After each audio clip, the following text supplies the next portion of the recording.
What if you had like Mortal Kombat ASMR? It's like, get over here. Okay, now what I'm going to do is I'm going to tear your spine out of your body and beat you to death with it. Is that okay with you?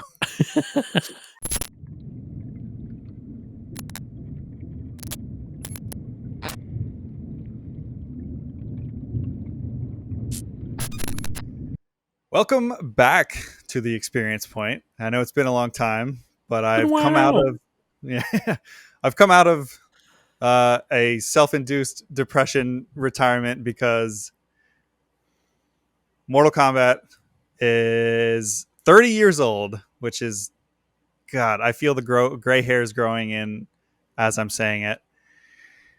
But I'm here once again with my buddy Josh from Still Loading Podcast, and we're gonna talk about one of my very favorite franchises of all time. While we pick out, funeral homes for ourselves. If you're not sick of me yet, viewers / listeners, you will be soon. Great. Ominous. All right. Leave a comment down below if you want Josh to piss off. I'm sick of seeing this guy. No, literally, like anytime he's like, "Hey, we want to record a podcast," I'm like, "Yeah, I'll do it." Something for mine too. And then I'm always like, maybe this will be the thing that'll get me back into being consistent with content like he is, and then it usually doesn't.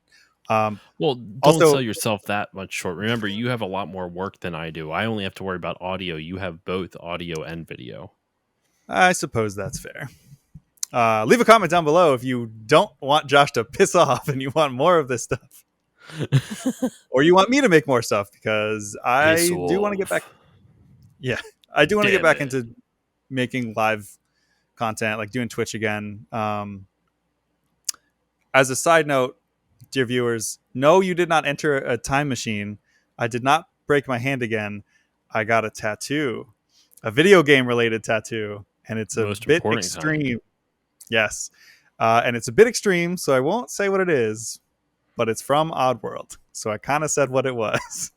But I could literally talk about just that for a whole episode. So if you want to do an Oddworld episode soon, let me know. It's a perfect time. Probably do an Oddworld episode at some point, because I have never played a game of it yet. Okay, I'm leaving a comment down below in this video in the future right now is that Josh can piss off until he plays Oddworld. Until he plays every Oddworld game straight through without dying. There's a reason they give you infinite lives in those games. Shout out to Mega Ran, Infinite Lives. That's a great song. All right. I know you love that song. That's why I said it.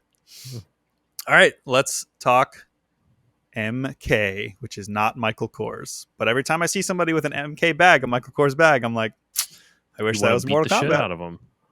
Yeah. And take it and sell it so that I can buy Mortal Kombat merchandise. More Mortal Kombat stuff. Yeah, more, because I already have these guys here. These are the original G.I. Joe Sub-Zero and Scorpions. Oh, that's dope. Yeah, from my childhood.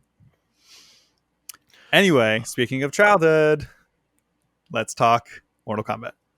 Yeah, we are here to talk Mortal Kombat, 30th anniversary. The game released initially in arcades on October 8th, 1992. And we were joking around off mic, Andrew, that I was going to list every single release date for all the different consoles. I'm not going to do that. I will at least list the Sega Genesis / Mega Drive and the Super Nintendo, just because those are the ones that by and large popularized it for the home consoles. For the Sega Genesis / Mega Drive, it released on September 13th, 1993 in North America and Europe. And for Super Nintendo, it released on September 13th, 1993 in North America, October 28th, 93 in Europe, and December 24th, 93 in Japan. So it's all over the place on Super Nintendo, but pretty consistent for Sega. With that said, that's just kind of a brief overview. And actually, this episode is coming out the day after its 30th anniversary. This is coming out October 9th. So we have to talk Mortal Kombat. And I asked Andrew on here because, like I said, he is a huge Mortal Kombat fan. Every time I try to think of like some type of word involving Mortal Kombat, I have to think of some weird way to spell it, because Mortal Kombat spells combat with a K. But for some reason in my head, I'm like, he's a huge fan. I was thinking PHAN, like all the Philly sports teams and everything, but Yeah.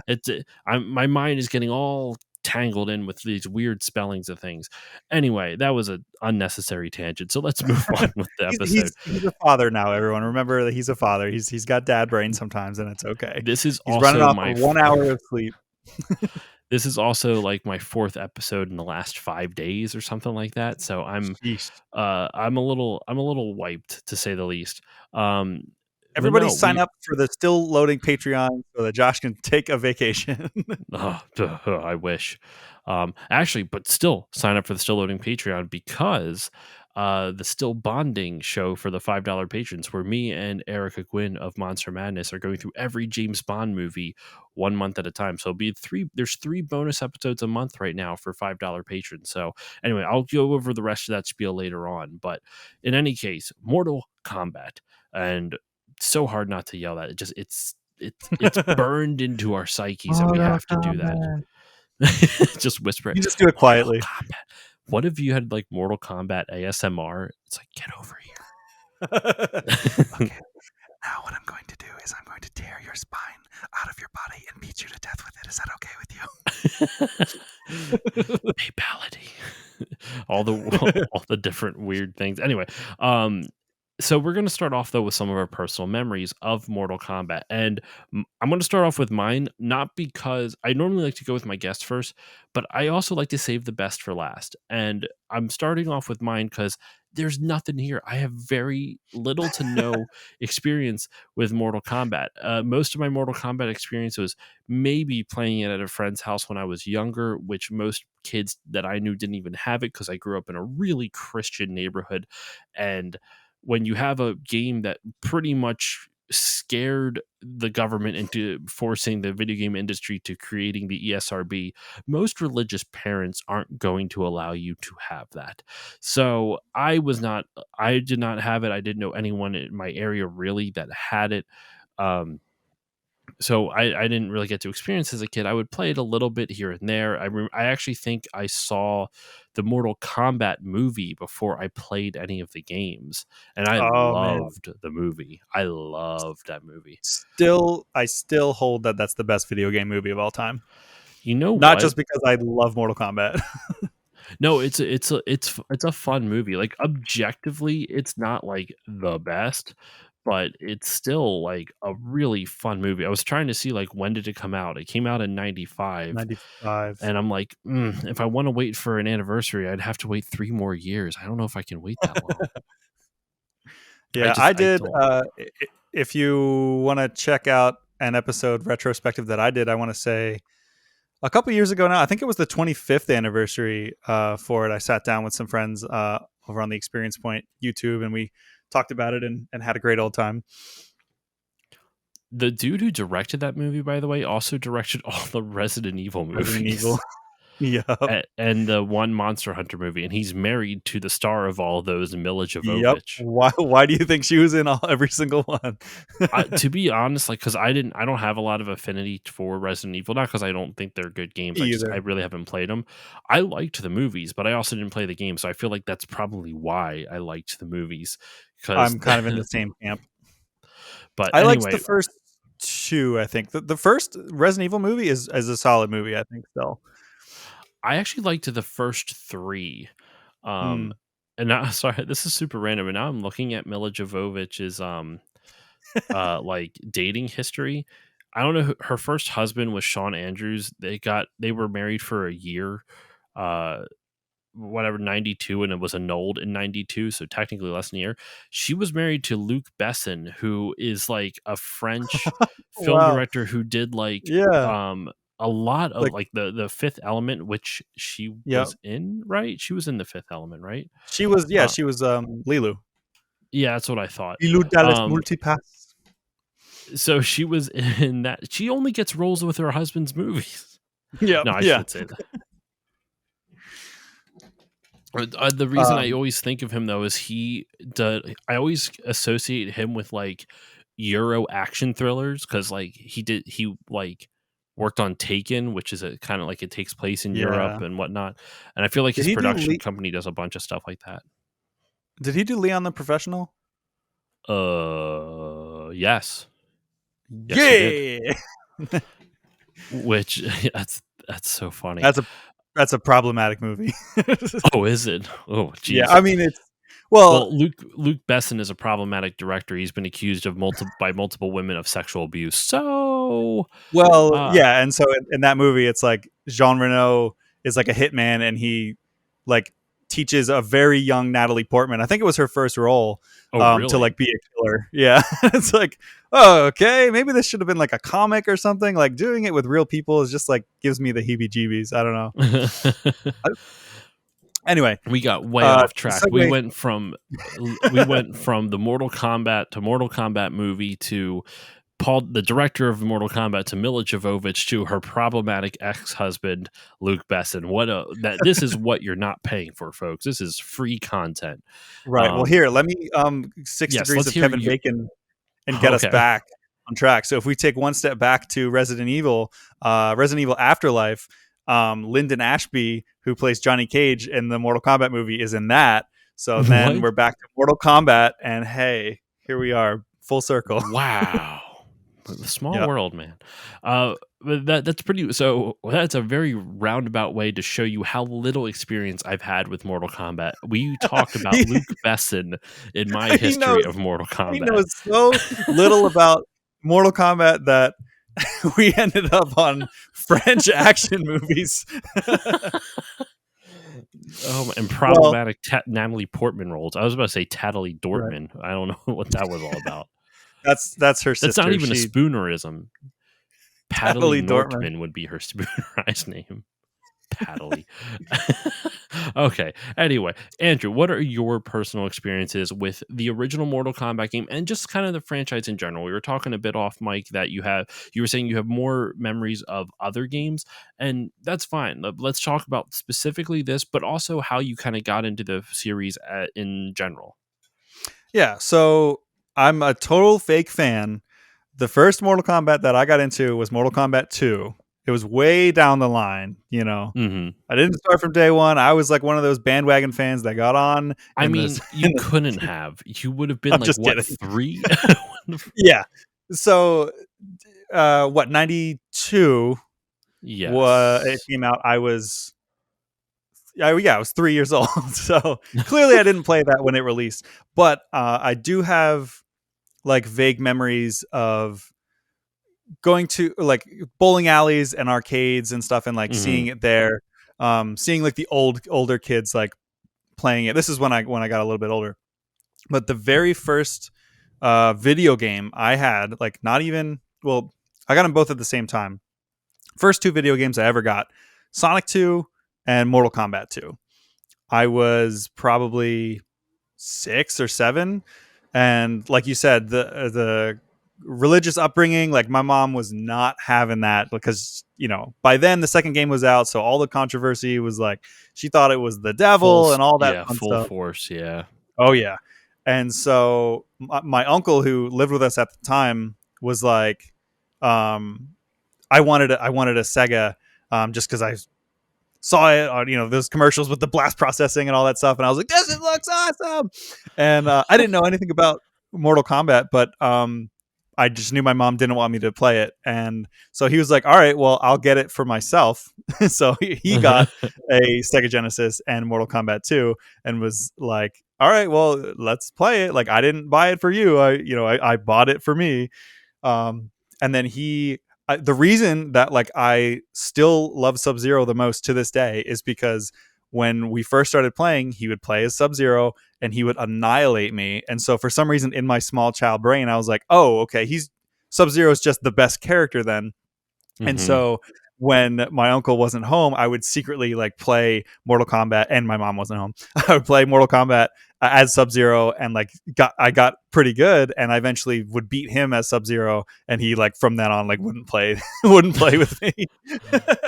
um, so yeah, that's like my first memories of it was just like playing it with my uncle, like being sneaky. Like we couldn't play it when mom was home because she would yell at him and whatever.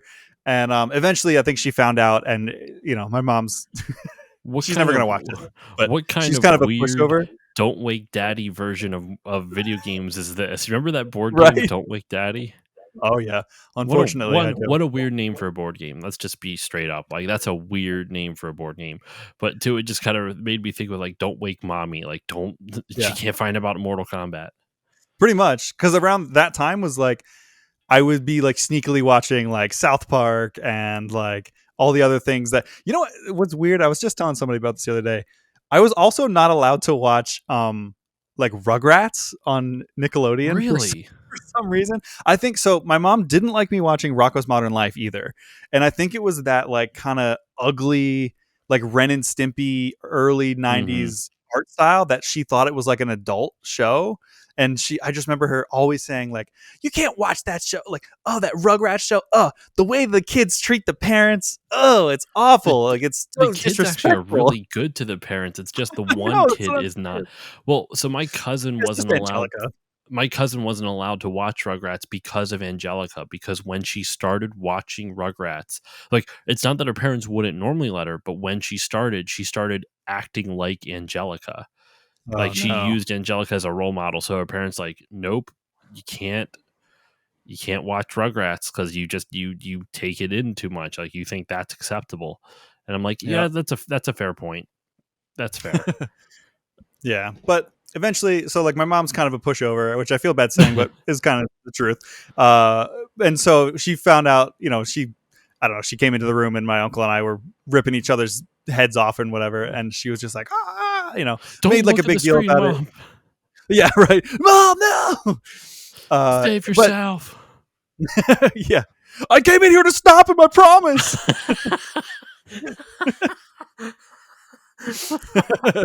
He told me if I beat him 10 times in a row, he'd stop playing this game forever, which actually isn't far from the truth because he was like, man, this kid's beating me all the time. I'm not playing this anymore. Oh But my. yeah, it was like that era of, and we can talk about this later or now or whatever, but like that era of like, it was before the internet, so everything in these games was like if you weren't playing on the arcade where it had the moves listed out for you, you just had to figure stuff out. Yeah. So like suddenly you're just like, oh, I just I froze this guy, or like I shot this like the harpoon out as Scorpion, or like fireballs as Liu Kang, whatever. And like when you lucked into a fatality, that was like the cool. That's what like cemented it in for me because I'm sure most people have the same thing. Like seeing like there were violent video games, but like this game was just like on another level, like partially because of the like digitized actors and how it like looked Mhm. so real. Even though like if you go back to like the original Mortal Kombat fatalities, like It's they're not like yeah. so mild. It's Yeah. so tame compared to what's in because everything's so like comically cartoonish looking. Yeah. Yeah, so I like lucking into fatalities and stuff. Oh, so what I'll say is eventually I got so hooked on Mortal Kombat playing the second one. I loved it. 3 hadn't come out yet, but it was about to. And so my uncle took me to Funko Land one time, which was like an old video game store. I think they got bought R.I.P. by EB Games or Electronics Something like Boutique, that. which Yeah. Yeah. became EB Games.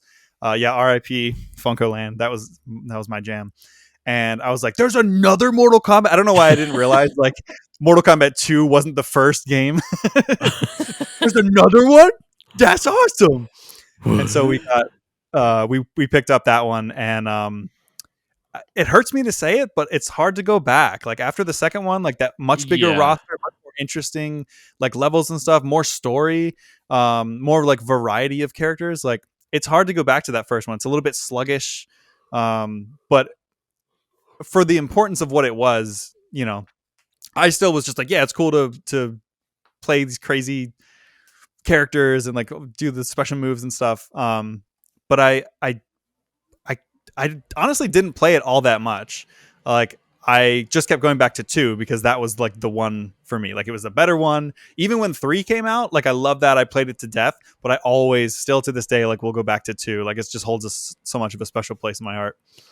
Well, eventually, I mean, technically, Mortal Kombat 2 comes out a year later, so I'm probably just gonna have to have you back on next year for Oh Mortal man, what are Kombat we gonna 2 do? for that game's 30th anniversary to make you feel doubly old. Yeah, That game I'll came out in September of oh, no, I'm sorry. I don't know exact date, just as late 93, so at least according to Yeah, Wikipedia. We'll they find. I'll see if I can find an actual. you have a year Uh, to find out. yeah, we'll Yeah, find that. they had very quick turnaround times. I think the first game was made in like 8 months with a team of like 5 people, something like that. I think it was. Yeah, I think you're right. I think it was like 5. I was about to say 8, but no, I think you're right. According to just googling it randomly, Mortal Kombat 2 came out in June 25th, 93. So Yeah, I don't so next know year. if that's like accurate. I can't find where they're getting at from. But anyway, That sounds right. but then the very next thing is initial release date April 93 is like farther down on the page. They don't know. Well, They April might don't have been know. arcade. Home release might have been the summer. That might have been it. I don't know. Anyway, we're not here to talk Yeah. about Mortal Kombat 2. We're No. here to talk about the original game. Um, but sorry, are there any other memories that any other things you wanted to go into before we start talking about the kind of development and history behind it? No, I think that's a good segue to start talking about this kind of ragtag group of guys of kung fu movie fans that made a video game that basically was just for them, which like I Mm-hmm. feel like is kind of a commodity nowadays. Like there's so much, like we were talking earlier off mic about like studio interference and all this stuff, and so much money goes into video games nowadays. Like they were just like a bunch of guys that liked martial arts movies that were just like, let's make this into a video game. Because Street Fighter 2 was like crushing, and it was honestly like what Street Fighter came out, and I think they had pitched the idea to Midway, and then they got turned down.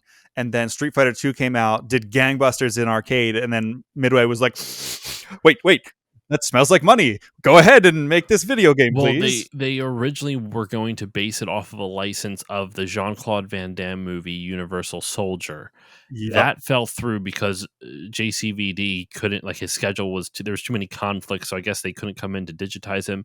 But that's where Yeah. Johnny Cage comes from. It's meant to be as like an homage to Jean-Claude Van Damme. Yep. Jean-Claude JC. Van Damme, JCVD. Yeah. So Johnny Cage is the same initials. Yep. And He was let's be originally real. he was going to be like the main character before like Liu Kang kind of took over that mantle as the games kind of went on. Mhm. Well, But yeah, it was going to they be, which is it's so funny to me that like Jean Claude was going to be in like this Mortal Kombat game, but then he ended up being Guile in Street Fighter, the movie. So I was like, "Ugh, really? What's the opposite of dodging a bullet?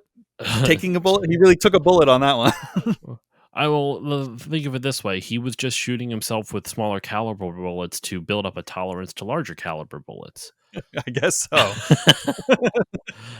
There was a thing I saw on Instagram. Someone asked me like what, or no, I did like ask me questions anonymously, and someone asked like, "What's the worst advice you were ever given?" And someone didn't give me that seriously. It was like a joke, but I really loved the idea of like shoot yourself with smaller caliber bullets to build up your immunity to larger caliber bullets.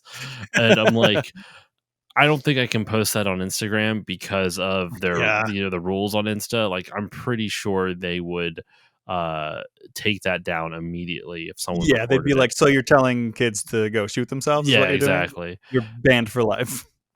But no, so I mean, the Mortal Kombat is very clearly inspired by Bloodsport, which came out a few years earlier, and Bloodsport. I mean, they're almost exactly not in terms of, I don't know about plot, but at least in terms of concept, they're very similar. Like this massive, larger than life tournament involving people from all around the world. In this instance, it's like otherworldly creatures and stuff like that. Well, that side, the otherworldly side, comes from the other half of the influence was Big Trouble in Little China. Mm. That's where the Makes character sense. of Raiden came from. Raiden is like looks exactly like some of those characters from Big Trouble in Little China. Right, he's just a dude in like a bamboo hat with electricity powers. Like literally, they Hmm. watched that movie and were like, do that exactly." Okay, well, what should we change so that it doesn't look like a ripoff? Nothing. Don't change a thing. Make it exactly the same. I'm amazed they did not get sued by like John. Well, John Carpenter's a video game fan. Like he tweets a lot about playing different games and whatnot. Like if you follow him on Twitter, he's a huge gaming fan. It's kind Well, of funny. I wonder if he had any input on the Thing video game, which was actually excellent. Was that the PS2 game? Yeah, it was like PS2. I played it on original Xbox, but yeah, it was that era. He might have, but anyway, so yeah, there was the movie was supposed to be based off the Universal Soldier license. It didn't really happen because JCVD's schedule wouldn't allow time for him to get digitized and put a digital the scan of himself into the game. So they Mm. kind of shifted gears back to this idea that you mentioned before. They wanting to do kind of this martial arts movie inspired fighting game, and so Mortal Kombat was born. It was a very short development cycle. It only had, like we said, it was only there was only like eight people on the team. What I do love is that the actors who portrayed the digitized sprites in this have since become gone on to do Danny Paseda, is that if that is his name, Pacina, Daniel Daniel Pasina Pacina, Pasina, excuse me. Master He Daniel Pacina. he goes around to conventions and stuff like that. Yeah, I actually saw. I didn't get to listen to it, but I saw there was a podcast recently with the actress who digitized. Oh my gosh, what's her name? Sonia. Sonia, Yeah, Carrie Hoskins. I believe so. Yeah, Yeah, she's still is in amazing shape. Like she still puts on the costume, the original one, and and she still I saw fits it somebody. and everything. Yeah, she's in incredible shape, and she's I don't even. She's got to be what, in her 50s. She I is think that's her. I 52. might be thinking of Mortal Kombat 3 was Carrie Hoskins, but it might be that first one. She's But Ed Boon 52. and her are best friends. They post each other stuff all the time on Twitter, and she's just still. He's always just yeah, dude, what? Look at her. She's still ripped. She's She legit Sonya Blade in real life. Sorry, you're right. She is Mortal Kombat 3. That's what she. Okay, Yeah. So I don't remember she was the a cheerleader actress's in name. NBA Jam. Really? Yeah. That's awesome. That's kind of funny. And she did motion Quick, capture for Killer Instinct in 2013. So there we go. yeah. Oh, that's sick. She's done a bunch of Um, other stuff, but those are ones that popped out to me. yeah. Quick. Speaking of Ed Boon and Sonya, so Sonya and the eventual character Tanya are both named after his sisters, Sonya and Tanya, which I Oh, thought was cool. really? Yeah. Oh, that's kind of Um, dope. Sonya got put into the game late. I think in earlier builds they only had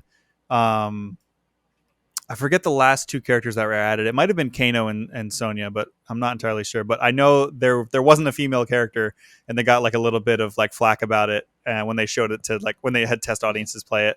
And so they rounded out the roster to what is it? 2, 3, 4, 7 characters. The original was it Scorpion, Sub-Zero, Raiden, Liu Kang, Johnny Cage, Sonya, Kano. Yeah. Johnny Cage, Kano, Liu Kang, Raiden, Scorpion, Sonya Blade, and Sub-Zero. Yep. Yeah, so 7. With apparently you can fight Reptile. Yeah, Reptile, and I would love to talk about the We secret. Do you want to get Yes. into that now? What? Yeah. No. Let's continue talking a bit about the Okay. history a bit more. If there's any, I mean, just to make sure we wrap it all up, and then we'll go into the gameplay. Yeah. Oh, there's plenty of. I still got plenty of history. Well, the name of the game, it didn't really come to fruition until towards the end of development. It was 6 months in, and they had Yeah. other names. Let me see what they had. The other names that were suggested were Dragon Attack, Death Blow, Fatality, and my personal favorite, Kumite, based off of Bloodsport. Once again, Right, because they nothing really worked, and so someone wrote combat there was a whiteboard in the office, and someone had written down the word combat on a drawing board, just I guess to sketch out ideas and whatnot, and someone wrote K over the C, and so no yeah. one really knows who wrote K over the C, but they just liked it, and it just kind of went along from there. And it was Steve Ritchie, who was a pinball designer. What I find interesting is a lot of the guys who worked on this game started off at Williams Pinball before they came over to Yeah. because Williams eventually Midway- worked its way into gaming, because I think it was Williams. Didn't they get absorbed into Bally Midway or something like that? I'm not I sure. think so because Williams did work on MK3. That would make sense then. So, Yeah. and Ed Boon and John Tobias, like it's crazy. Like if you look at the credits, like the designers Ed Boon, John Tobias, programmers Ed Boon, artists John Tobias and John Vogel, Yeah. and then Dan Forden was the Jane Forden did the composer. sound. Yeah. Who composed the themes like that dun dun dun dun dun, or that from the movie? That's not from the game, is it? No, Not at it's least not not. the It's first one. no, they've actually never used the Mortal Kombat theme song that everyone knows. I'm pretty sure that I'm like 90% sure that that was never actually used in any of the games. It was only for the Really? movie. Yeah, And and it it's was a more group. iconic than it's more iconic than any of the music from the game. I know. That's kind of The group funny. was called the Immortals. It's called Techno Syndrome. Wow. All right. Yeah, When we do the movie, we're gonna have to talk about that. We might just do like, you know what? We might have to do the movie and the Mortal Kombat 2 in quick succession next and year. Annihilation. Um, Oh, okay, yeah. no, fuck the Annihilation. I'm not I don't torturing want to talk myself for about it that. so bad because it's We'll see. so bad. It is so bad. Uh, It does um, have redeeming qualities. One or two. I was telling you this off mic. I didn't have as much chance as I wanted to do a lot of research for this. Yeah, Parenting, man, it's been a wild weekend. I know. So the stuff that I've talked about is the very limited bits of information that I looked up, and I actually, believe it or not, listeners, I did not just read off of Wikipedia. I went to the Did You Know Gaming page and actually was able to corroborate a lot of the stuff they said through other Mm. sources, including Wikipedia. So that was fun. But there wasn't much that I didn't normally I write down copious amounts of notes. Today I just watched the video during my daughter's nap and hoped that I would remember everything because I was so swamped with getting stuff done. But If it's Andrew, gonna be any game that we're talking about, eh, that you're gonna have that level of preparation, this is it because like I've got it all just like pounded into my that's brain for why my I whole had life. you on. So Not that I yeah, wouldn't have to do the work, but just like it. I was telling you off mic, man. This is like or maybe I even said it on my. I don't remember anymore. This is like the fourth or fifth recording session in the last like 3 or 5 days or whatever. It's been and I have another recording session tomorrow, so it's just going to be a busy. It's been a busy week, but yeah, Andrew, go into some other stuff. You were going to talk about the digitizing, like how they kind of digitize the sprites and everything like that. yeah. Of something about the very short development time that this game had actually is what I mean. They say like, yeah, when you're kind of, you got the fire to your butt, like that's when you do your best work. And I'm definitely not condoning video game crunch at all, No, but they had 8 months to do this, and so they used what they had, and it ended up coming to fruition with a lot of the most iconic things of all time. And actually, specifically this being the 30th anniversary of this game coming out, Ed Boon, I highly recommend going to check out Ed Boon's Twitter, because he's been posting a lot of like behind the scenes stuff of how they were doing like the oh digitizations yeah, and I did stuff. And watch that somewhat recently. yeah, it's so cool because they were basically recording the whole time because that they had to take the images of these people, so you can literally hear as them. So if you don't know, like they didn't do so Street Fighter is like sprites, like people go in and like Yes, draw the characters and animate them beautiful hand for. painted sprites. Oh yeah, oh my god, dude, like freaking Third Strike is still like the greatest looking video game, like sprite video game, like I think I've ever seen. That's what a lot of people say. I've heard that on multiple other podcasts. Believe it or not. Yeah, man. Oh god, I'm betraying my Mortal Kombat roots by talking about Street Fighter. No, I know the enemy. We've brought there him can up. only be one. No, but so what they did for Mortal Kombat and like Killer Instinct and other games, they took photographs of people like in costumes. They would be like, okay, do like a high punch, and then they would like take a photograph, and they did that. That's how they did the animations. They put them all together. And so while they were doing that, they were like recording, everything. And you can see the moment, like what's arguably maybe the most iconic video game uh, I know where you're sound going with or this. I clip of remember all this. time. Scorpions Get Over Here. You can see the moment that came to fruition because they're literally like, oh man, what would be cool, how do we make these guys different? They're talking about Scorpion and Sub-Zero, and like, well, this guy's got ice moves, like, maybe he has like a spear or something, and he could like, you can see Ed Boon like working it out in front of the camera, like, yeah, he could like, throw the spear and like, attach him to the guy and like pull him over, and he'd be just like, say something cool like, yeah, like get over here or something like that, and then they're all just like, oh yeah, I love that, and it's just so cool to see this stuff happening in real time, and that's how like you can also see them doing Raiden, his pointy hat and whatever. Every character had the animation of when they would get the leg sweep. They'd fall over backwards and do like the kip up.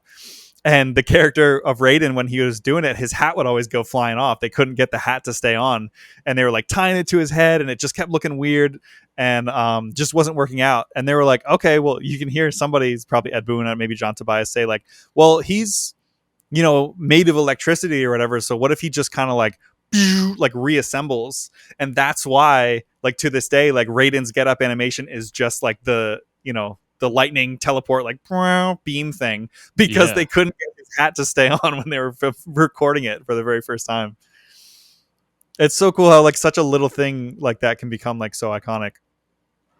I'm actually watching some of the clips that you're talking about. Like the tweet he has pinned right now is them talking about, like, it's like a 2-minute video of how Sonya Blade kind of came to be, and it's showing the Yeah. video of them recording the actress who portrays Sonya Blade, and then kind of going through all the motions and everything. Like, it's really cool.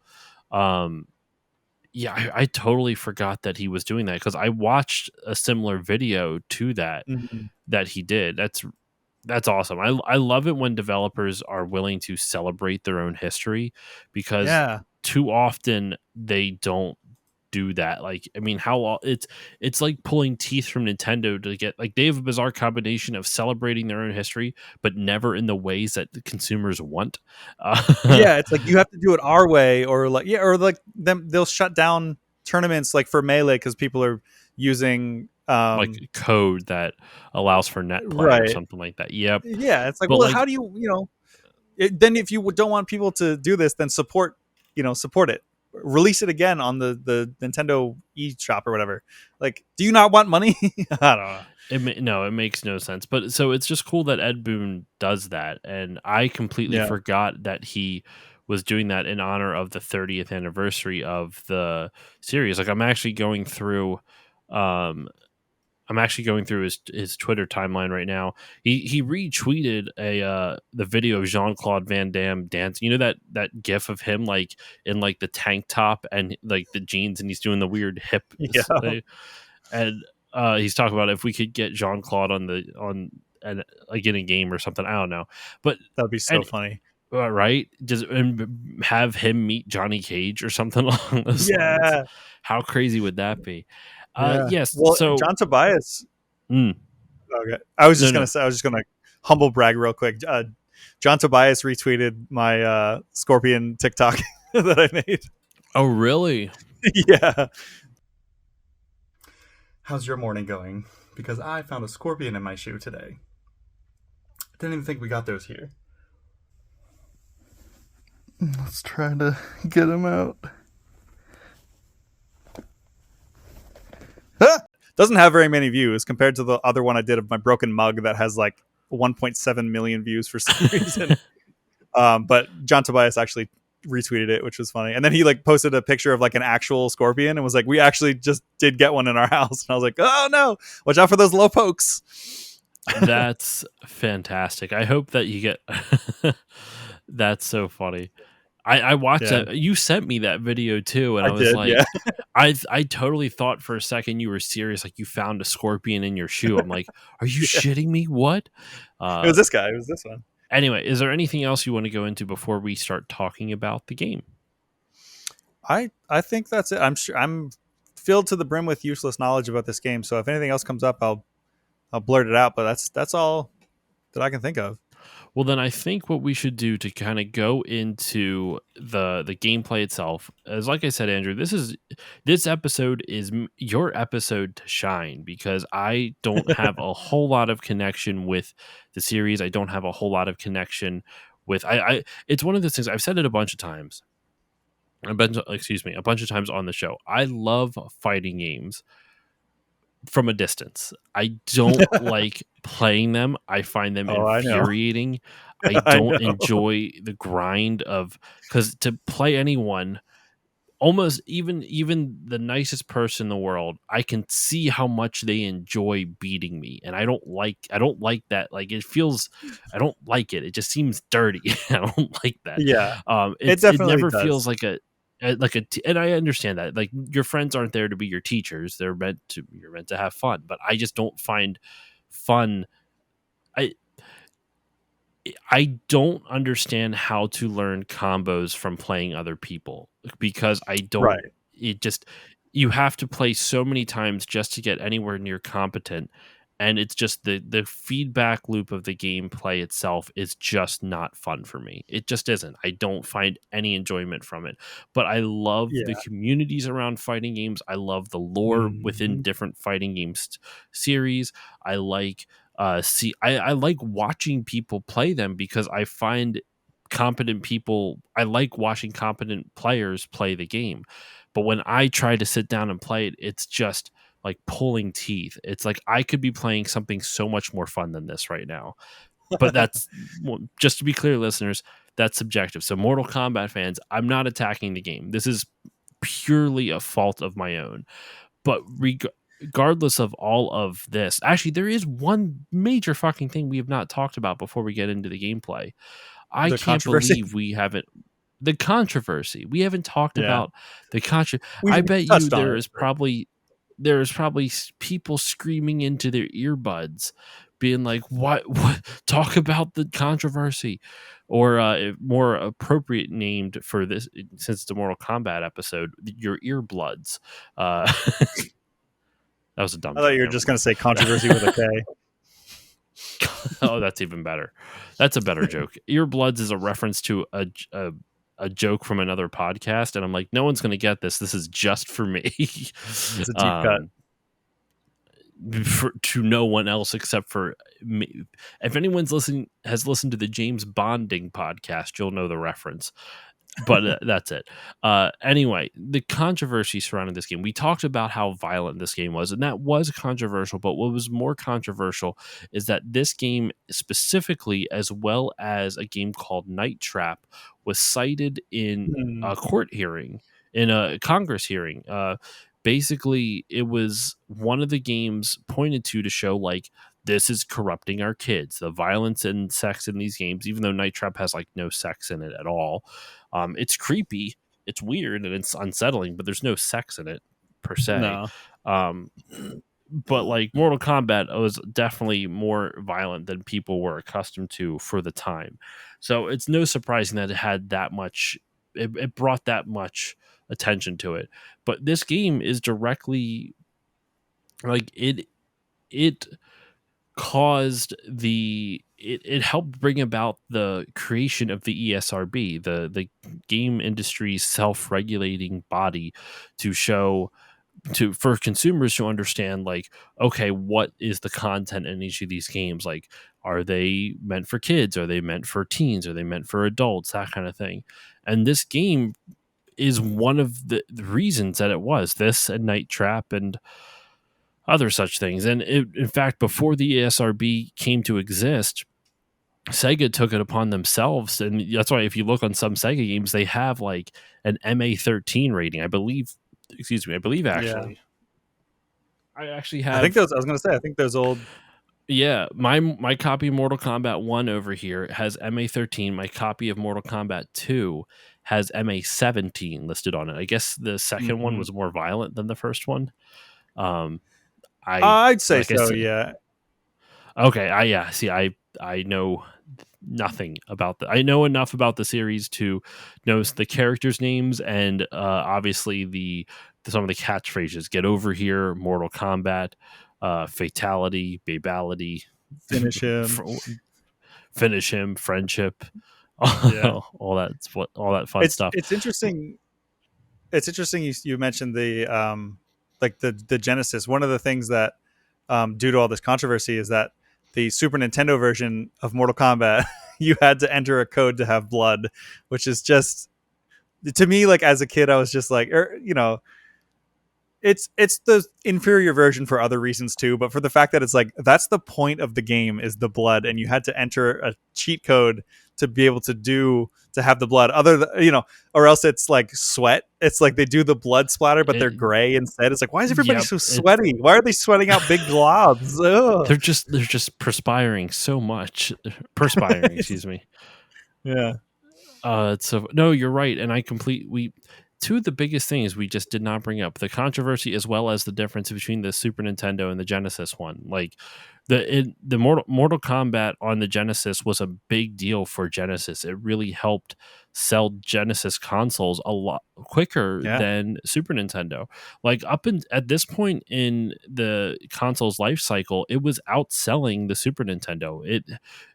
It's wild to think, like it's a crazy thing to think that at one point in time Nintendo had like what it was like an 80 or 90% market share of the entire video game market. Like they owned that was how much Nintendo was destroying not destroying in necessarily in a bad way, but that's how much Nintendo owned the video game market. They had like yeah. 80 or 90% of it. And then one generation later, Sega figured it out Sega of America figured out how to market it in the US, and they actually were winning from a chunk of the generation. But then around like 92 is when Super Nintendo got Street Fighter 2, and that was when it started to swing a little bit because it was a timed exclusive for Super Nintendo. But then Hmm. I would almost argue it evens out because 93 is when Mortal Kombat came out on the home console, but it's still like if it wasn't for um Mortal Kombat on Genesis helped drive it too because no one wanted the less gory version. Like almost any kid would be like, "Well, I want the one that's more edgy because you want to feel more adult and that kind of thing." So Right. That was the it whole was point. it Was was like, yo, did you know that you can like, pull somebody's heart out and like crush it in your hands? Like, mhm. oh, it's crazy. And this game very much revolved around like that kind of schoolyard rumors. Like this it Oh actually yeah. kind of works out because it leads up to what we were going to talk about with the gameplay. Um, there was, like you mentioned before, there was a total of 7 original characters with this game: Johnny Cage, Kano, Liu Kang, Raiden, Scorpion, Sonya Blade, and Sub Zero.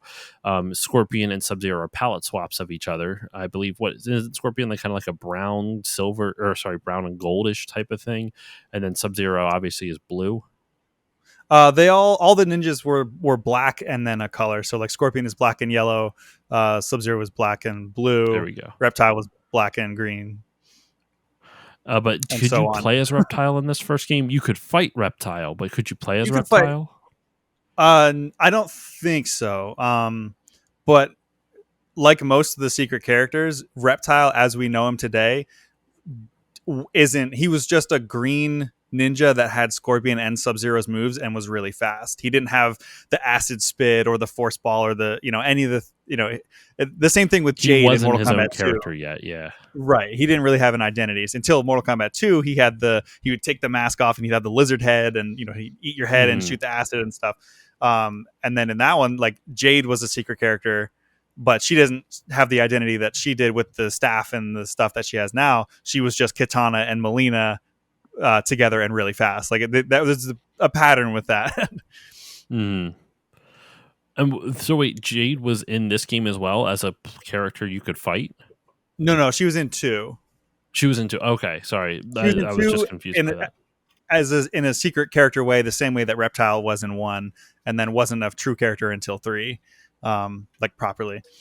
But yeah, like Reptile. Actually, it was really funny. I wish I had gotten a picture of this, but I was driving. But I just took a road trip recently to get this tattoo, and I went to Salem, Massachusetts, and right when I got there, on the pit stage in Mortal Kombat, how there's the moon and like the clouds and stuff.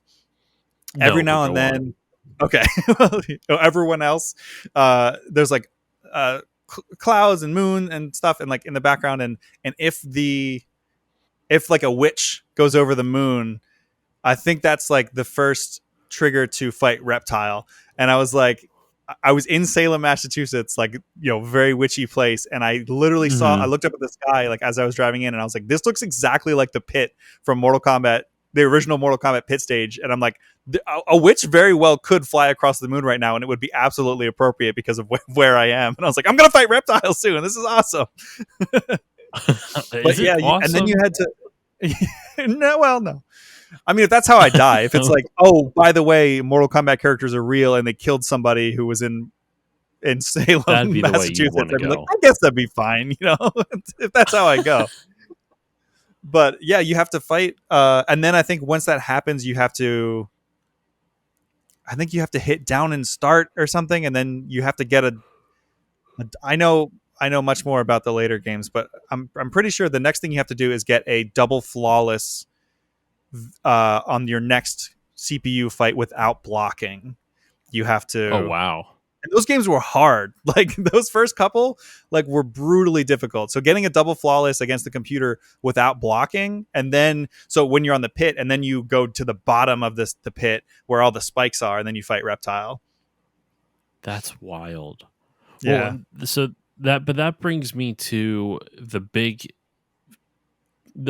the school ground rumor about the hidden character in this game, Ermac. Mhm. Andrew, Yes. explain Ermac to the listeners. Okay. So there's somewhat conflicting reports, but as I understand it, it was an error that happened on the arcade version of one particular like arcade version of Mortal Kombat, the original, where Scorpion would be red. It was a visual glitch, and then instead of his name, it said Ermac, like ERMAC, and I think it was just a code error It was message. like error something. Yeah, It stood something for along error those lines. macro.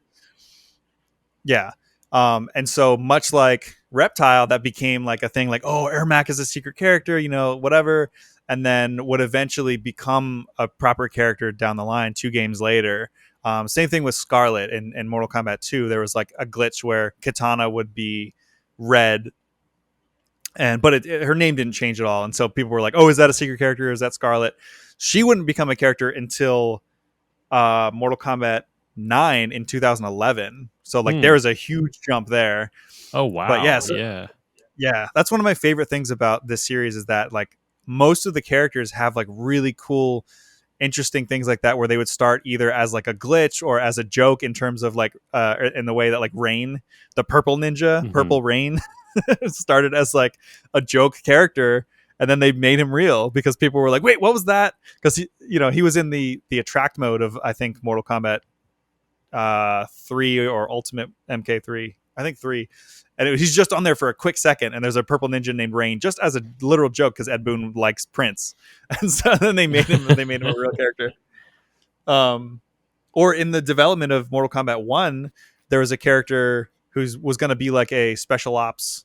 He was basically he was designed to be like basically what visually became Jax in the next game, but his name was Hmm. Curtis Stryker, which they used as for a character in Mortal Kombat 3. So like there's so much of like every little thing. It's almost like they didn't waste anything when they were coming up with this stuff. It's like so many little things became like these super popular characters. I mean, nowadays, Curtis Stryker is probably the most hated Mortal Kombat character because his whole mo is like police brutality, and it's just like maybe not that today. Maybe we can just never have him again. Isn't Sonya a police officer though? Sonya and Or am I Jax thinking? are like special forces. They're like military.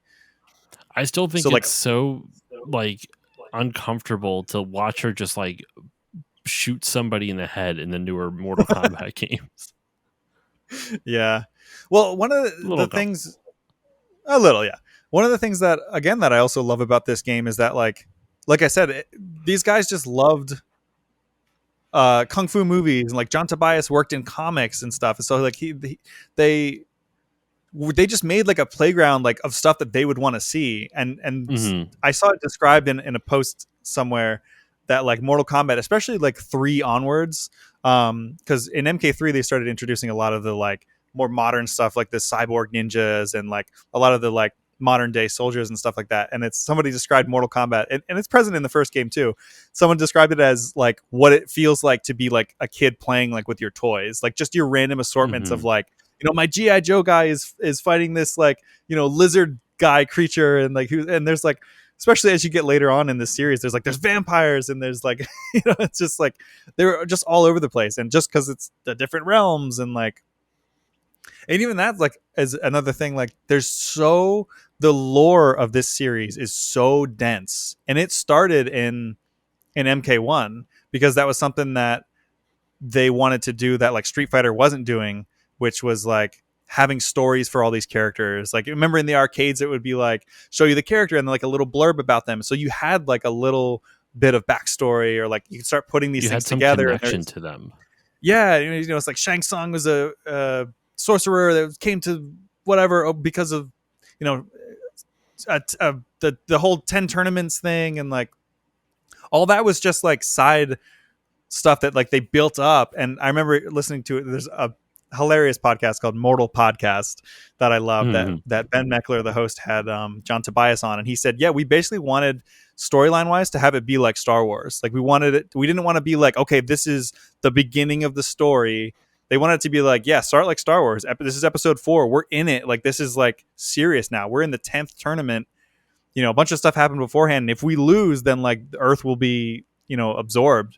And like that's what drew me personally to this game, was these crazy characters and all these crazy storylines, and obviously like the violence too, because I was a kid. Like you said, like you're a kid and you're just like, I want to see crazy stuff. I want to like rip somebody's head off and like cut their arms off.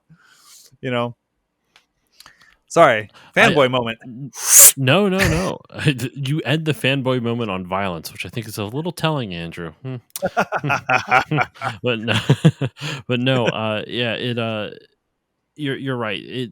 That type of storytelling is really compelling. I like being able to, and it's very video game-esque too, coming into the story in the middle of the story, because generally game storytelling, you can't do an intro, an act 1, an act 2, an act 3, and a conclusion, or like an intro, or like, what is it, it's like the introduction and like the inciting incident, and then the rising conflict, and then the conclude, like the climax, and then the conclusion. Right. Like Particularly most for games, fighting games. yeah, most games start in the middle. Most games have to start in the rising action, in the section where like shit's getting done, stuff's happening. That's Yeah. generally where games kind of take place, and it's hard for games to, because otherwise you're just, it's just all exposition. Like it's very hard to get the introduction and the inciting incident, unless it's something quick and simple. Um, Yeah.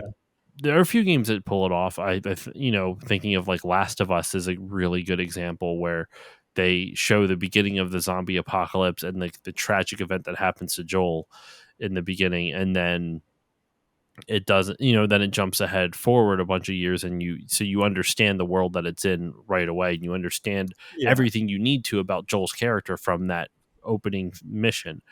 um, but generally games start off in the rising action, because that's where all the action is, that's where the gameplay would be, because gameplay is generally action based. So it's interesting so it's smart that they started it kind of in that moment. Like, this is the 10th, what did you say, it was the 10th year, is it? And if we don't win this, then we're screwed, and humanity and the world is doomed. um Yeah. from what I see here, like they call Earth, or Earth Realm, right? Like that's like our world is Earth Realm. Yeah, it's actually technically, as I understand it, Earth Realm is like our entire universe, like our whole galaxy, like our entire Hmm. observable universe is all Earth Realm. So like each realm is almost like its own different universe, like the like Outworld and Edenia and Order Realm and Chaos Realm and the Nether Realm. They're all just like different planes of like, and not, or rather, it's not like Of different planes of like existence. the same existence. It's like entirely different universes, which I think is Yeah. super cool. And I want them to explore that a little bit more, like in later games like Mortal Kombat Deception. As janky as it was, that story mode where you get to go through all the other realms and you play as like the little kid Shujinko, and he grows up and becomes like an old man. Like you get to go around and like live this whole life in all the realms. Like it was really cool to see all this stuff and see like everything that they had set up from this very first game in like 1992, to like see all this stuff like shown on screen and seeing it explore and talking about like how fighting games have a hard time with narrative. Like NRS, or, NetherRealm Studios, who's what Midway is called now. In I hate that it was this game that did it, but Mortal Kombat versus DC Universe was the first one where they started to do the story mode where it was like, okay, we're actually going to tell a linear story this time, but it's like chapters. You play as one character for a little while, you see some cutscenes, Okay. and then you go to the next one, and that's how they do everything from like Mortal Kombat 11 or from Mortal Kombat 9, which was 2011 onwards. It's like that linear story, and they've crushed it at that. Like that's how you can tell a linear story in a fighting game and actually have it be enjoyable. Because before, most fighting games, and how most fighting games still are, and back in the day, like the original Mortal Kombat, the only story you got was that attract mode stuff, each character's little bio, the little intro thing talking about Shang Tsung and trying to take over the realms over the tournaments, and then every character's like arcade ending had like a little bit of a, but even that was just kind of a what if, like this is what would happen if Sonya won the tournament. This is what happens if Kano won the tournament, and you don't know what's canon until the next game comes out. So it's like Okay, yeah. such a weird way that Well, they and had to get around a it. lot of the lore for this first game was told via comic book. There Yeah, was like like you were saying, there's some additional information about the characters and their motivations for entering the tournament. That's directly read off Wikipedia, but it's very concise. Um, but they like, but it's in the game. It's built in. That stuff is built into the game, but the rest of it was yeah, from a comic book. So, did you ever read any of the comic books or get to like partake in any of that extra media? yeah. I remember um, reading some of them as a kid at my friend's house. Those old ones where the character designs were like this, like with the ninjas had like the weird little cat ear thing. I don't know Hmm. if you can even see it, but those old school like style of like the GI Joe kind of Mortal Kombat comics. But the next time I think I read any of the comics was not until like MKX, which was like 2014 or something like that. Um, but they're pretty good. They're not anything to like write home about, but it's fun. I love Mortal Kombat, so I'm like, yeah, give me all of it. Like, and of course, because it was the 90s, they were like, we have comics, we have books, we have really weird VHS one-off like cartoons of Mortal Kombat. There was a Saturday morning cartoon show, a children's TV show, cartoon Mortal Kombat show called Mortal Kombat Defenders of the Realm, like, which just boggles my mind because it's like, yeah, we're not going to have any violence, but it's Mortal Kombat. And I, of course, as a child when that came out, was like, yes, give me all of that. Uh, I think Sub Zero is played by Ron Perlman in that show, which What is funny. really? Yeah, or no, it might be That's Striker kind now that of I think about it, because that was MK3 that. era. It's That's so funny. crazy. That's Yeah, like the opposite of NES, where like they would take R-rated movies and turn them into games. They effectively took an R-rated game and turned it into like a PG, like yeah, a PG cartoon. Like it's such a yeah. weird It's concept super to like weird. do that A- reverse. That's so funny. Yeah, and I have to mention, I did say there was like a one-off VHS. If anyone who's listening or watching this wants to see the best worst thing in the world, like I'm talking like the room levels of like this is the best and the worst thing. There's a Mortal Kombat VHS like tie-in thing to the movie called Mortal Kombat: The Journey Begins, and it is the worst, like recycled animations, like horrible voice acting. Actually, the guy, like the guy who plays, and this is perfect, the guy who plays Johnny Bravo voices Johnny Cage, so he basically Really, plays the same character, but like the dialogue is awful. It dude, sometimes feels like a YouTube poop, like it's that bad, but it's and dude. like the worst CGI you've ever seen. It cuts randomly to like these CGI fights where like it was the like Grand Theft Auto 3 style of like you can't have hand movements, but they have to do martial arts. So like they always have one open hand and one closed fist, and they're just kind of moving around like this. Sorry, audio They listeners. No, no. I was just gonna say the voice acting talent is no joke in this movie too. Jim Cummings is Shang It's Tsung. Shang Tsung. Yep. And So you Jennifer just Hale is Sonya it's Blade. Sonya. Yeah. And that's so it's hard for that level of talent to be bad, but somehow it is. And that's just the writing, honestly. But it is hysterically bad. It's only like a half an hour long, and I still love it. I have it. I got it on VHS, and I digitized it to a DVD so I can watch it whenever I want. It's also on YouTube, I'm sure, for free. That is wild. Yeah, That's it's so I've never heard of this. astoundingly bad. I almost need to do an episode on this. Please do. Like, it's honestly like I want to watch it with somebody, like because every time I show somebody this, like I remember how hilariously bad it is, and I've been wanting to watch it again, but I will watch it by myself, but I'd love to show it to somebody else if I can. You have We'll have it, to watch right? it and then do like a little review over it. Oh yeah, I have it. I'm looking at it right now. Yeah, we're gonna have to do this. It's just something Dope. that's gonna have to happen. Um, and I'll have to come over and watch it and Yep. cry a little bit on the inside when I'm forcing myself to watch. But I also watch Captain N, so you know what? I have no room to cry because I force myself to watch Yeah. questionable shows of questionable quality Right. all And at the least time. like I said, with this, at least it's so bad that it's good. Like, there's the whole bell curve thing of like Hmm. enjoyability. So like, you start at 10, you go down to 0 in terms of enjoyability, and then the enjoyability goes back up to like -10. Like The Room is like a -10. Like there are bad movies that are like, in like the single digits that are just like so bad, but it's not fun to watch. This is like The Room level. Like I'd probably say like this is like a -8 or a -9. Like it's ace. Anyway, like I'll have Annihilation, to. Mortal Kombat Annihilation is so bad that it's bad, but I still like it because it's Mortal Kombat. It's not like it is a bit of a. It's tough to watch because it's not good. This is like it's hilariously and amazingly bad.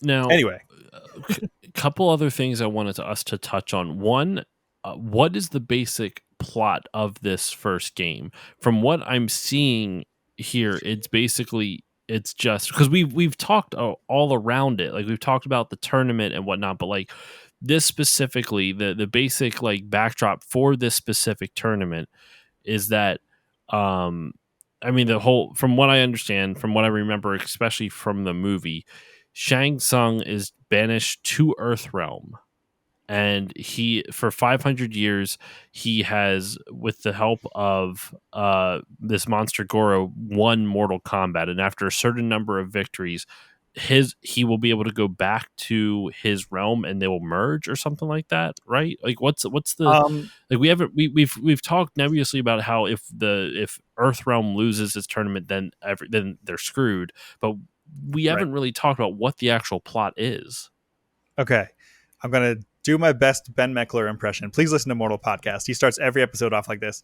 We're just gonna quickly rewind to the dawn of time. I'll do a much faster version than the real thing. But basically, what the Mortal Kombat equivalent of God is like was called the One Being. No one knows how it became into existence. It just was.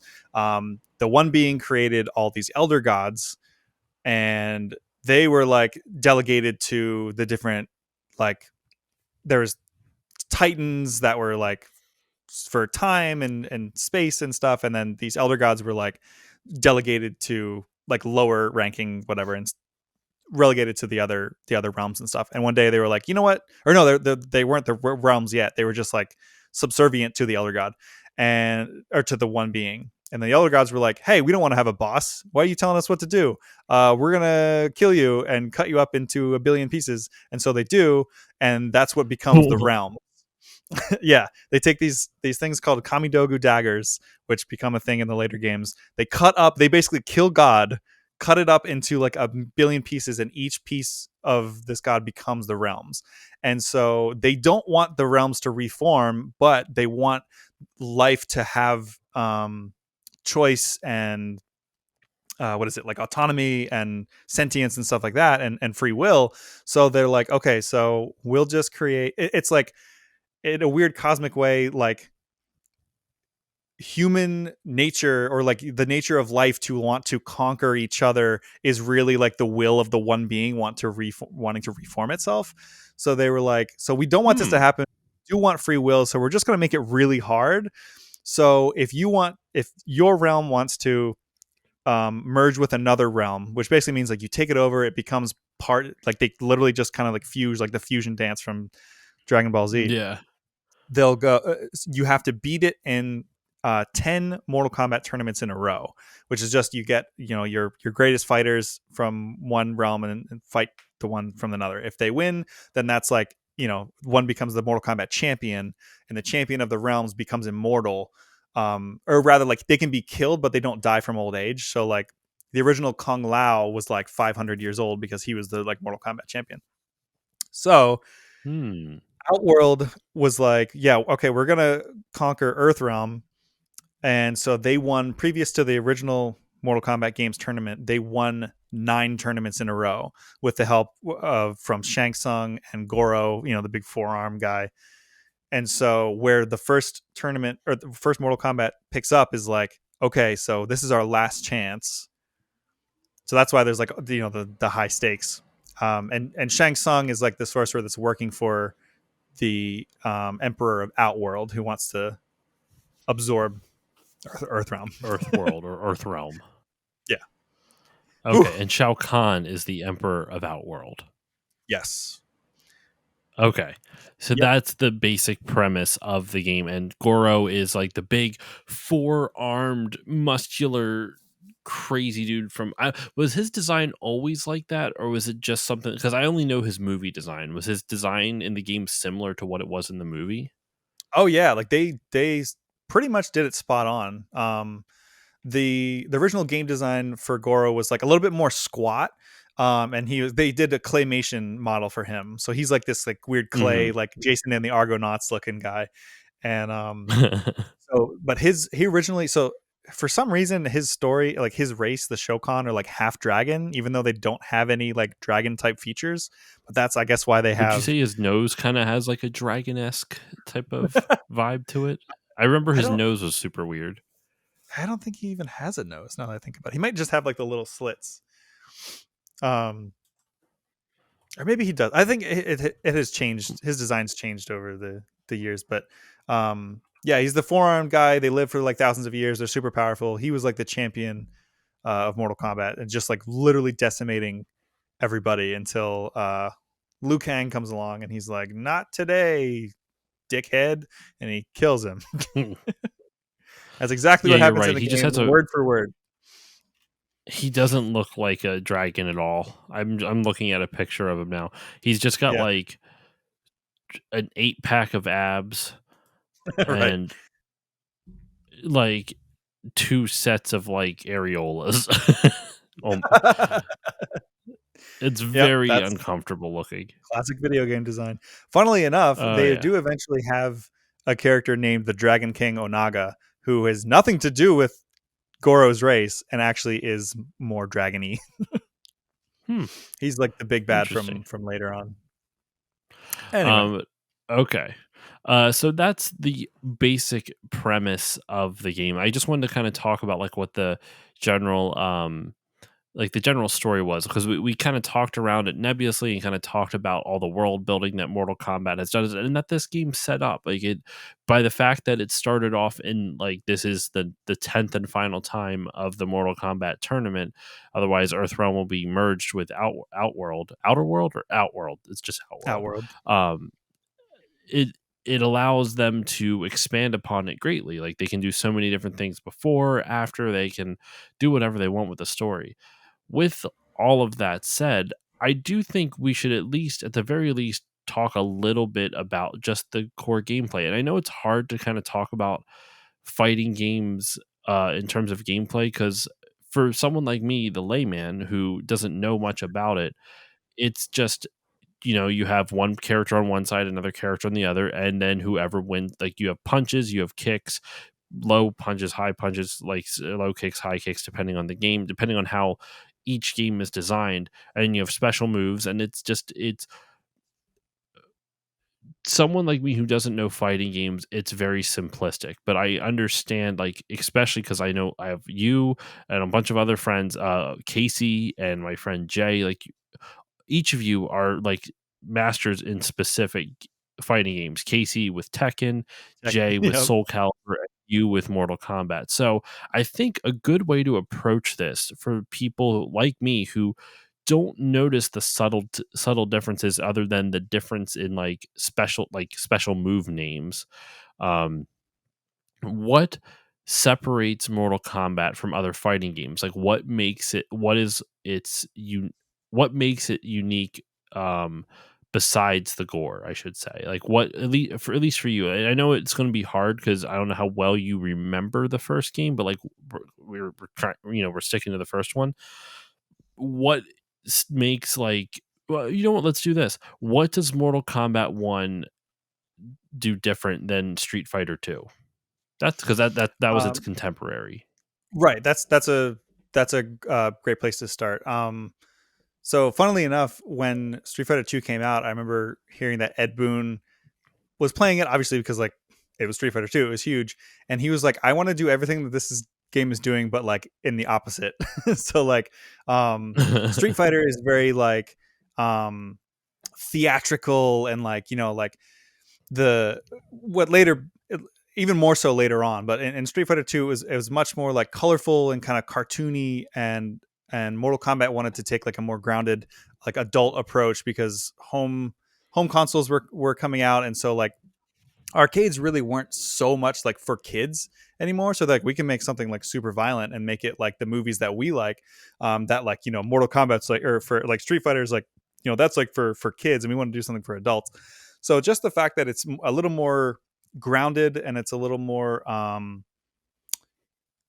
I would say it's a bit slower pace than Street Fighter, and that still pretty much holds up today. But really, it was the art style. I think that was the just the presentation of it was really what set it apart. Yeah. Not being quite so like strangely proportioned, like kind of anime look, and honestly, that's really just the difference between Eastern and Western game design. But they wanted it to like look real and feel real, like as much as possible. And so like with that came like, okay, well, if two people are actually like in a fight, there's going to be blood. If they're out there to like fight for themselves and for their, we have ninjas and military people and monks and stuff, like they're going to be killing each other and like beating the literal like piss and blood out of each other. So Yeah. it was really just a presentation standpoint and a um not so much of a gameplay standpoint. They divert quite a bit more as the games go on. um but yeah, I mean, fighting games in general are just about um I know you said like they're all kind of like simplistic, but it's more of just like getting in the mindset of like your opponent and like predicting what they're going to do. And it's like, as much as I hate chess, like it does kind of feel like chess sometimes because you like want to think ahead, because they're, you're expecting them to jump, so like you're getting ready to do like an anti-air move, or like you think they're going to like shoot the low fireball, so you're getting ready to jump to predict their um and this game kind of had, in a much more simple way, it set the um, precedent for the kind of grounded, like spacing based game that like they kind of honestly went back to with Mortal Kombat 11. Was a very, and honestly, this is why, because everything's subjective. This is why some people didn't like MK11, was because it was very slow and it's not crazy over the top. It is in terms of like when you do the X-ray moves and the The fatal violent blows stuff. Yeah, yeah. and the fatalities and stuff. Yeah. So it in terms of how, then I guess my next question would be the big draw to Mortal Kombat, that the violence was it, but the fatalities specifically. Hmm. The fatalities were super creative. Like, they are definitely violent, but I think what's cool about the fatalities is that it, in a weird morbid sense, it allowed the developers to be super creative with their kills. Oh It's yeah. very much kind of like a horror movie in that sense. Like, it's almost like they're designing the next kill in a horror movie. And Yeah. each character, like, with each character is their own serial killer, and how would this serial killer pull a a Jason from Friday the 13th and find a creative way to kill somebody Right. or Who's whatnot. canon in Mortal Kombat? Oh, I forgot he is. I forgot they added Yeah. him. That's Yeah. and then it didn't in like Mortal Kombat like the one that like is it Mortal Kombat 9 or whatever, the one that came out in like 2008 or 9 or something like that. 11. If you played it on PS3, you could get Kratos in it, and if you played it on Yeah. 360, could you get Master Kratos. Chief? That would No, no. Kratos was the only console specific no, there character. was And he was something that you did for I could have sworn there was something for Xbox 360. I could have sworn. I don't think so. I don't remember then. I will try to. You could get Freddy Krueger as a DLC in that, but He was DLC. Yeah. yeah. Oh my gosh. All right, I'm gonna have to double check on this because I could have sworn that you You might be could thinking get. of Soul No, Calibur you did that. no, you're right. I'm seeing it now. Yeah, that's interesting. So only the Xbox did nothing. They just PlayStation's like, we'll Yeah. give you Kratos, which to be honest fits with the world Oh, of Mortal 100%. Kombat. His stage was But awesome too. He got his own stage, and you could, in mm, God of War when you like do all the like button prompts, what is it, quick time events to like kill the bosses and stuff.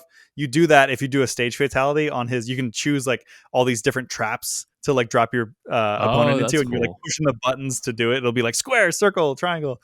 It's pretty cool. But he was also busted as all get out and was like banned from all the tournaments because his character was too good. Uh, I would not be surprised by that. Okay. But back to what I was saying about fatalities. Mhm. What I guess my question kind of the fatalities kind of leads into that.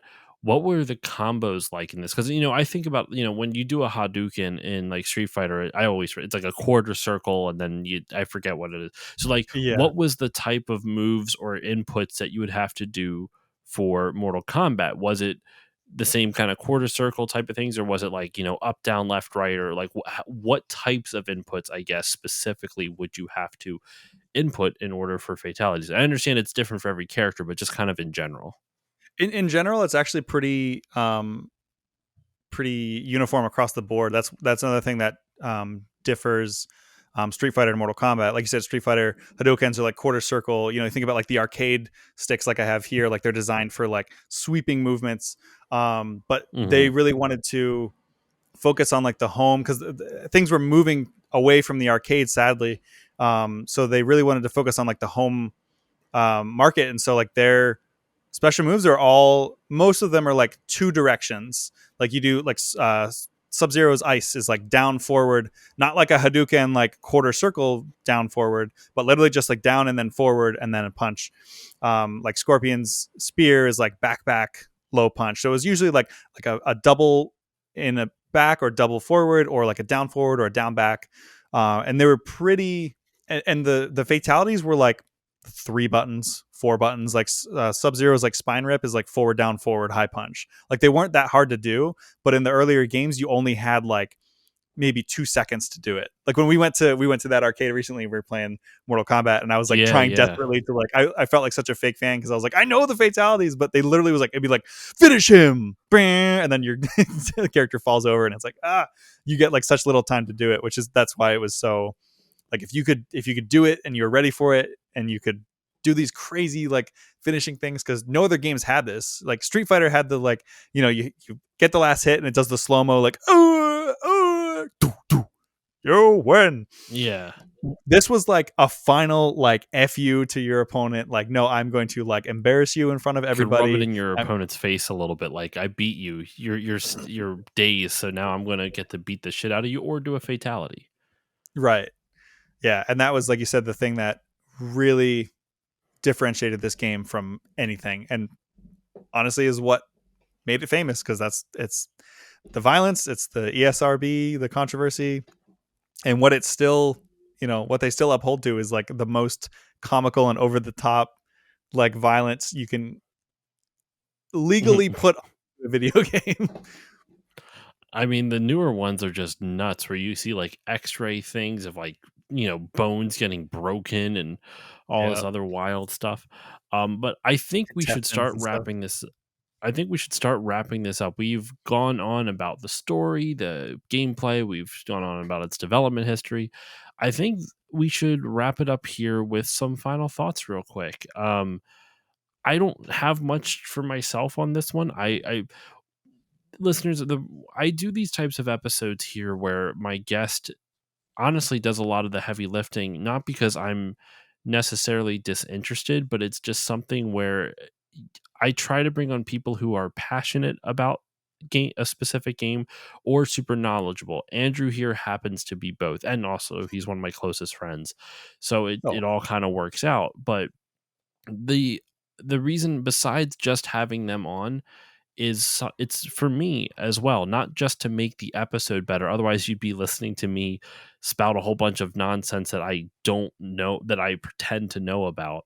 But this is more for me too, because now I'm getting to learn about the game and the series, whether it's Mortal Kombat or otherwise. So I like these types of episodes. So, like, my final word on Mortal Kombat is I have a much deeper appreciation for the lore.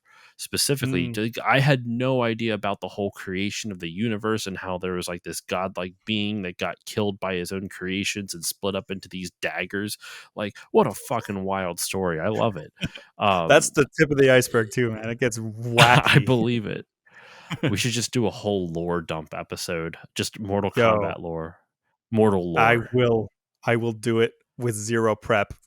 I will do it tomorrow if you want. I feel the exact same way. Like that's why my YouTube channel is called The Experience Point, because like I want to hear other people's experiences. I want to share experiences with people. I have a segment that's called Experience Share. Like I literally, like I want to have people on and be like, like you would be good to have on and be like, okay, Josh, gush about Ratchet and Clank for an hour. Like get like I want to feel your passion, much like you did for me with Mortal Kombat. Like I have friends, like Casey would be good to have on for like Tekken. Like literally just be like, the floor is yours. Like why do you like Tekken so much? Like give me like whatever is the equivalent of like an elevator pitch, but for an hour long. Like just gush about what you love about it. Tell me your favorite memories, and like that's why I think like the way that you and I do like our content, like it just fits so well together, because it's like, yeah, we just love like the nostalgia, the everything that goes into it, not just like, oh yeah, like this game came out and like this is the development and whatever. It's like that's a cool part of it, but you and I both are like heavily focused on like why to you specifically, like is it so important? And I'm so happy to hear that you're The like, I'm emotional connection. hearing about this lore now and like how crazy it is. Like I love that. I love getting to share that. It's one of the things I try to do with my show is I want to be informational. Like, that's why we talked about its development. We talked about how it kind of came to be with, the whole originally going to be the Universal Soldier adaptation and all that whatnot. And because that stuff is interesting. Like, I think video game history is fascinating. But with that said, if you're just reciting cold facts, then you might as well just go to a university for game history. You know what I mean? Like, it Right. feels that I don't want it to feel like a textbook. Yeah, there's So hundreds because of the best YouTube videos about like facts, but like exactly. experiences are going to be different from person to person. So that's why And there's that's not why just I one want podcast. That's. exactly. Well, that's why I like to combine the two. Like, I want Yeah. to have, like, you need to hear an emotional connection. It, there's an uh there's a really great YouTube channel I showed you before, that Every Frame a Painting YouTube channel, Oh my and god, yeah, they that talk. Edgar Wright video is Yeah, so good. they did an episode on, he's Tony Zhao, Tony Zhu. I'm so sorry, Tony. I don't know how to pronounce your last name, but the channel has been inactive for a number of years. He's kind of, it's still up, but he's not doing anything with it. He did a video on Chuck Jones, though, the one of the Hmm. most prolific Looney Tunes directors Looney Tunes and guy, yeah. animators, and he talks about how one of the elements of comedy is it has to be grounded in some semblance of reality. If you don't know how something is, like, if you can't relate to something, how do you know it's supposed to be funny? And Yeah. that's kind of the same thing with this show. To tie it back to the point I'm trying to make is, if you don't know something is if you don't have an emotional connection with something, or you don't see that emotional connection that someone else has with it, how do you know it's supposed to be important? And we can go on and on about the historical context. Like, there are a few landmark games, like, regardless of your opinions on like Super Mario Brothers, it's one of the most important games of all time. And same, I would argue to a degree with Mortal Kombat as well. Regardless of if you like Mortal Kombat or not, it helped create the ESRB, which is monumental in game history. Yeah. But when it's not one of these games that has like some landmark, like it is a momentum shifting event, how do you know that a game is important? Well, you need to have that emotional connection. So if you don't have it, hopefully the person on the episode does. So like, that's why I try to find guests that, for specific episodes, where it's like, these are, I whenever someone says like, hey, I'm interested in coming on, I'm like, send me a list of your favorite games. I don't Hmm. care what they are. I could know everything about the game. I could know nothing about the game, but I need to know what your favorite ones are, because I can talk. I'm interested in your history and the history of the game. That's what interests me.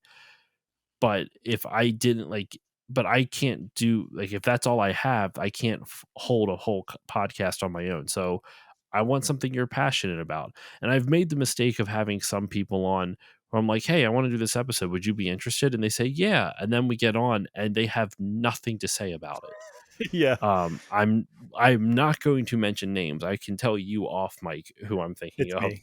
but no, it's oh god, no. You're like, God, But no, yeah, God, you no. can never shut up. I mean, no.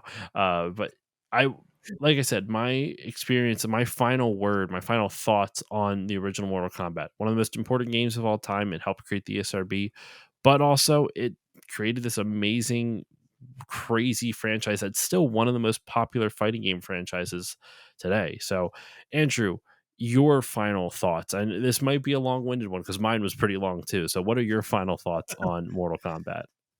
On specifically this first iteration of this game, you may be surprised. It's actually pretty short. I'm actually in a similar boat as you. The very first game, I understand. I appreciate it for what it did. It was the launching point for one of, probably my second favorite franchise of all time.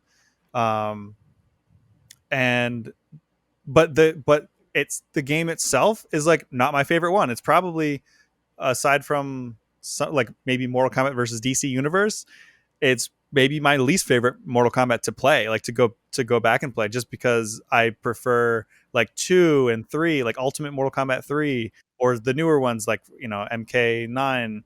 Um, but like you said, the importance of it, the like it kickstarting the ESRB, like kicking it in the butt and being like, okay, we need to start taking video games as seriously as we do movies. We need to exist. That's what it did. It's like this. Yeah, right. It was a non-entity. They're like, oh yeah, we should probably exist so consumers know what content is in games. Yeah, but I think that also like paved the way for more stuff like it, because when it came out, it was like, look at these crazy guys just making this like super violent stuff. Like it was pretty like again, there was violent video games, but this was on a new level, and it was kind of like, was like, no, we need to take this medium seriously. Like we can make essentially R-rated, video games, like, things in this art form, just like you have, you know, E-rated ones, and there's just like a PG movie. Like there's games for kids, there's movies for kids, there's games for adults, there's movies for adults. It's all across the board. It's a medium. It's not a genre. It's kind of like how when people are like, oh, I don't really like get anime, or like I don't watch animation. That's like saying you don't like guitar. Like there's super soft guitar. There's like crazy hardcore metal guitar. Like it's not a genre. Animation is not a genre, you know. Oh, I But would argue it's not necessarily. It's not like you don't like guitar. That's like saying you don't like music because it's not, or maybe not. That's not the best because it's a visual medium. But it's like, that's like saying like I don't like TV shows because I don't like they're only 30 minutes long. It's like, it's just a different visual medium. It's a guitar is like a specific instrument. I would say if you're comparing it's animation is its own medium, right? Because Right. it's Well, similar to like live action, but it's similar to film. But it's interesting to just write off an entire like I don't like animation. It's like I don't like that entire medium. It's the same thing when people say I don't like reading, I don't like books. It's like really? Like, I'm sure you like some. Maybe you don't like reading, but to say you don't like books is interesting. right. I think I say guitar because it's like if the correlation is like entertainment in general or like things that you watch like TV shows, movies, and things like that, like that's the equivalent of like music. And saying like, well, I don't like animation, that's like writing off a whole, it's not a genre. It's not like saying I don't Oh, I like see what you're saying. metal. So It's just one if the particular band element. is if the whole band is TVs, movies, and animation, you don't like animation. You're writing off one instrument of that band for all Right, intents which and is weird to purposes. say. Like, well, Okay. animation can be anything. Just like guitar, is just one instrument that can be like done in so many different ways. There's animation, and same for like relating it to video games. There's cartoons for kids. We were talking about Bluey for a lot off mic because you're a dad. Like, there's animation for Oh, kids. There's animations for you don't adults that have to like. be a dad to love that show. I'm just saying. That's true, but that's why you watch it. Yeah, But I do hear that it is excellent. it is But very like, good. anyway, to bring it back, like I appreciate the first Mortal Kombat game for what it did and its legacy. It's not my favorite one. I don't, I like playing it because it's like, oh, this is cool to see like where it came from, but I get over it pretty quick. I don't sit and have like really intense matches with people like when I play them and have be like, oh man, that was like a really good, kind of like the original Street Fighter. It didn't really become. No one It knows the started. original Street Fighter. I know. Even more so, yeah, than like Mortal Kombat. But like again, like it took a bit for the momentum, I guess, to catch on and really like find itself. But what it started, like, can't maybe one of the most influential video games of all time. Yeah, I mean, 100%. Like I we think that's a we were good just place talking to. about like yeah, that's a good place to stop. Let me continue. Uh, we were talking about like all the iconic, like maybe some of the most iconic phrases of any medium, any entertainment medium. Like everybody knows like Yeah, finish him, get over here, flawless victory, fatality. Like even if you don't know video games, you're like, oh yeah, that's Mortal Kombat. Like I'm struggling to think of like a phrase that's so video game beside like a specific video game. Like you can say like game over or something like that's probably like, but like a specific video game that has like the lasting power of like in like immediately recognizable of just like, oh yeah, get over here, oh yeah, finish him, like. in terms of sound bites, the only other thing I can think of is the Mario theme. Right, but that's music, that's not just like I a know, but like I'm just saying phrase. sound, and I'm saying all sound in general. Like Yeah, there's other like when you hear it, like people who don't like for people who don't know video games, but they know something is from a video game. I can't think. I'm sure there is something. It's just things that are popping to my mind right now. I'm trying to think of like what other bit of either music or sound bite would someone hear, and even if they don't know video games, they know it's from a video game. They know it's from a specific game. yeah, All I can think of is Mario. Mortal Kombat, obviously, the Mortal Kombat, it kind of gives it away in the title, but like the fatality thing, like or get over here, it's ingrained into public psyche. It's crazy yeah. into the zeitgeist. That's what I'm trying to say. It's certainly part Um, of mine. but that should be a good place to wrap up this Yes. episode. Let's go through our social medias and our plugs and whatnot. Andrew, where can everybody find you online, and what would you like to promote? You can find me personally across the board on social things. I'm trying to be more active on Social thing. TikTok, which is a lot of fun. It's just Andrew the Kinsey, Kinsey. If you want to follow the experience point, and maybe leave an occasional supportive comment to let me know that people are actually watching these things and that I should do more. Um, we're across the board on YouTube and Twitch and Instagram, and all the socials are just at the experience point. So TheExpPoint. T. All right. And as usual, you can follow me on Facebook, Twitter, and Instagram at StillLoadingPod on all of them. If you want to email me, you can email me stillloadingcontact@gmail.com. If you want to support the show, you can do it a number of ways. You can give it a 5-star rating or review on Apple Podcasts or whichever podcast app you use, because that helps more people find the show and it makes me feel warm and fuzzy. And I like feeling warm and fuzzy. Um, and of course, you can support it monetarily over at patreon.com/stillloadingpod. For $1 a month, you'll get all the episodes at a higher bit rate a few days earlier and access to a patron exclusive Discord. For $5 a month, you get all of that, plus 2 bonus episodes a month that are about 15 to 30 minutes, depending on topic. And it ranges from ideas of retro magazine reviews, where I take old video game magazines and do reviews of the weird stuff they did back then, or just what games I'm playing currently that I couldn't fit into a new episode. And also now there is a new series, a new show called Still Bonding, where my friend Erica and I, Erica Gwynn from the Monster Madness podcast, we are going through every single James Bond movie and dissecting them all. We're talking about the best, the worst, the problematic, the stuff that surprisingly holds up, all everything in between. There's a lot of problematic in the old I things, was let's gonna be real. say, But do a whole oh series yeah, on just lots. that. Oh, I mean, you could. It would be insane. But I mean, dude, the first movie, they make up the villain and the femme fatale, and they're white actors who they try to make look Asian. Uh, Yep. it's it's there's issues, but we won't belittle it too much. But you get all that for $5 a month. That's it, $5, and you get all that. But if you are low on funds and you want to support a better cause than myself, go to the Bit by Bit Foundation. The Bit by Bit Foundation is a nonprofit organization whose mission is to put video games and video game consoles in the hands of kids receiving inpatient care at hospitals. So if you want to support them, go to bitbybitfoundation.org and consider donating. And that will do it. Andrew, thank you for joining me. Thank you, sir. And I will see you all next time.